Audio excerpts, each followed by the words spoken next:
Hi, I'm Amy. And I'm Laura. And we are Two Paper Girls.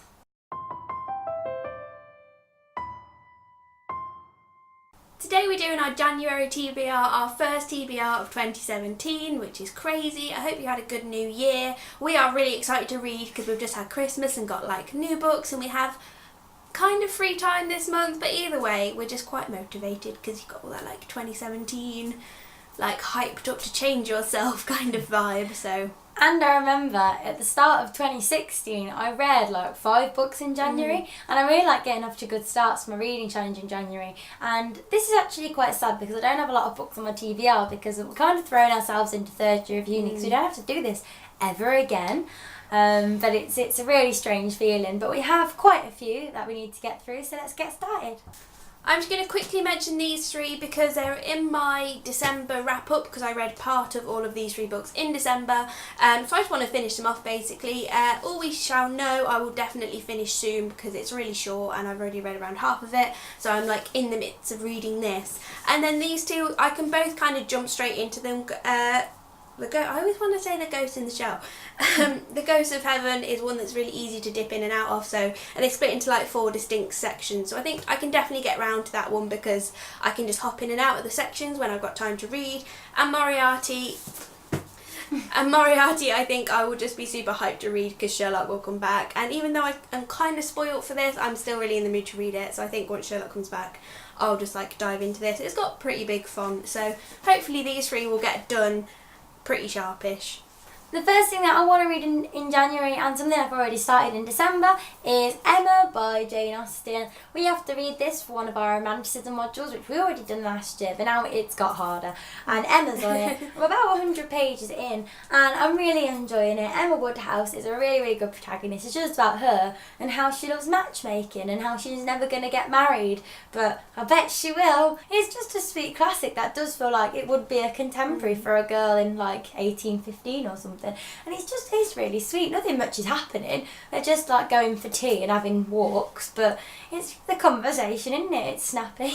And the next book that we both need to read in January is Sons and Lovers by D.H. Lawrence, because we're doing a single other study D.H. Lawrence module, which is the most in-depth module I think we're doing at university, because it's just an entire semester on this one guy. But luckily we have a lecturer who is literally obsessed, is like the professional on D.H. Lawrence. He loves him to bits. Like, I kind of think of him as D.H. Lawrence, but less miserable because he's the happiest person. But it's just going to be such a great module. Like, even though D.H. Lawrence seems a bit dull, we did some of the short stories and we really enjoyed those. So if the novels are anything to go by, then it's going to be great. I know nothing about Sons and Lovers. No, I just thought I meant to say what it's about. I know nothing. It's about Sons and Lovers. Yeah. Probably set in Nottingham with miners. I don't know either. Hopefully it'll be good though. We'll update you in January. The last thing I want to read this month is Harry Potter and the Chamber of Secrets, the illustrated edition. I got this for Christmas. It came out in October and I've been itching to get it, but I thought I'll wait till Christmas because I didn't really have much time to read anyway. But I'm always in the mood for Harry Potter around Christmas time because there's always a Christmas section. It just feels festive and nice to read by the fireplace, and this is huge and kind of like Spider-Gwen. It'll be a nice thing to break up reading those more heavy going uni books because I can just kind of dip in and out of this because I know the story so well, and I really enjoy the experience of reading the illustrated Philosopher's Stone, so I'm just really excited to get back into the story via the illustrated edition, and it's just so pretty, but it's also so big and heavy I don't want to take it to uni, so I want to read it before I go to uni really. And the last thing that I want to read in January is The Art of Racing in the Rain by Garth Stein. Sorry, I put an E in there, I've got my glasses on for filming.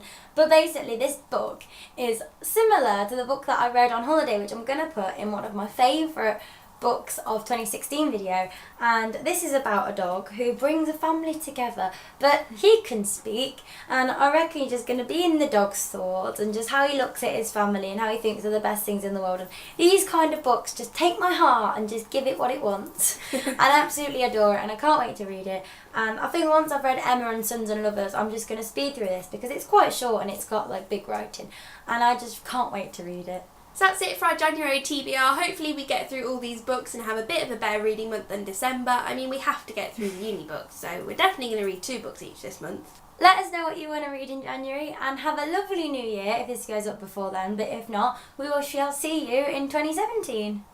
Bye! Bye!